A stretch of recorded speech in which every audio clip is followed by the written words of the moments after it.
guys, I'm Janine, also known as Yarn and You Girl, and today I am going to show you guys how I set up my self-striping yarn. I have already got it started a little bit on the board here just to kind of get things going, but today I am doing a 6-color stripe. They're all going to be even stripes, so I have my board set up with 6 of the arms attached with pegs.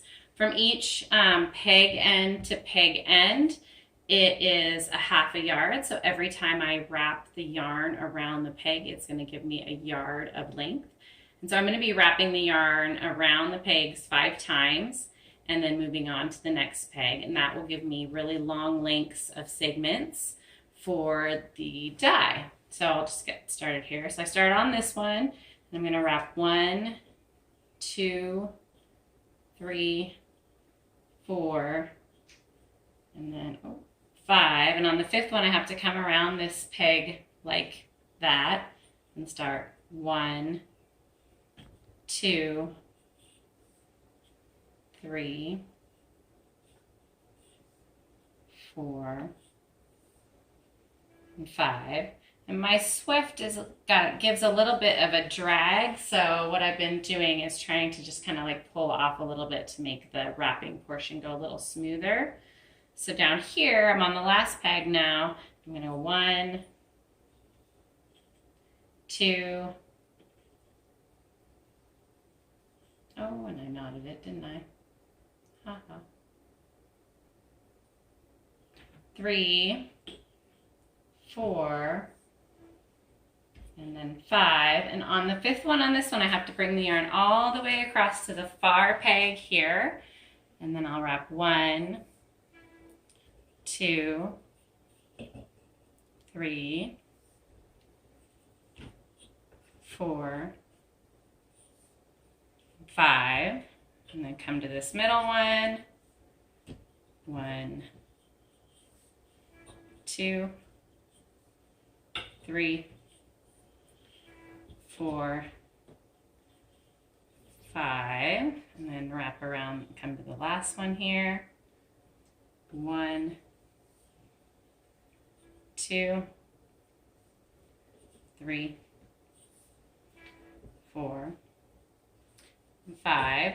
And on the 5th one here, I have to come all the way back across to this starting one here. Now I'm trying to make sure that I wrap it relatively loose. That's kind of why I've been pulling off a little extra from the Swift, because the drag makes the loops really tight, and these arms are on hinges, and if the loops are really tight on the hinges tend to spring up a bit. We put the arms on hinges so that it would make storing the board a little bit easier than just like one big board.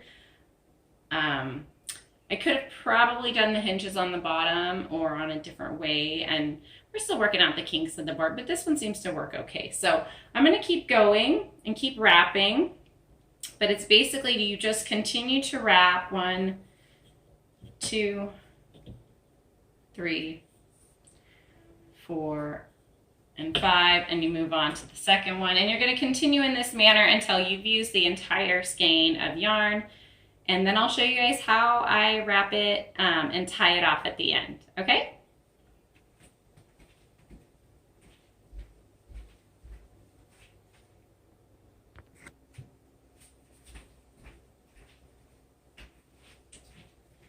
Okay, so now I have got my entire skein of yarn segmented out onto these pegs for the self-striping section, or the striping sections, and now I'm going to tie them off. And I got 6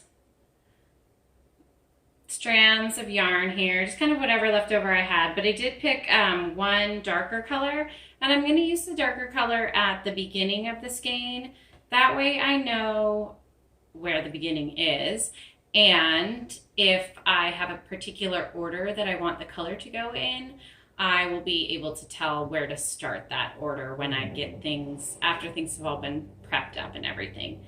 So I'm just going to start with this green one, and that's going to indicate the beginning of the round. And since I started on this peg closest to me, That's where I'm going to collect the yarn, and I just want to come in and make sure that I'm gathering up all of these segments, including these cross segments here,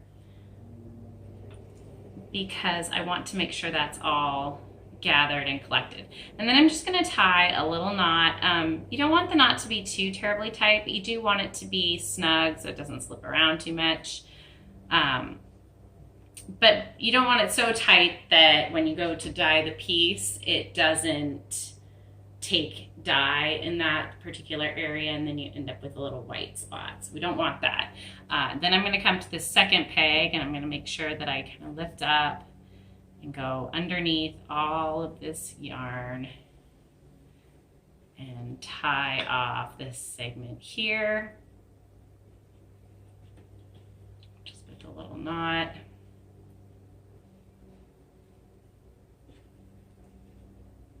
And then I'm going to take another piece of white yarn. And on this segment, I have these cross pieces here, and I need to make sure I collect those in when I go to tie my yarn. So when I come down this loop, I want to come out between these cross pieces here so that when I tie it, it will snug them together and I don't lose that particular section. That's only for the corners where you went all the way across the board.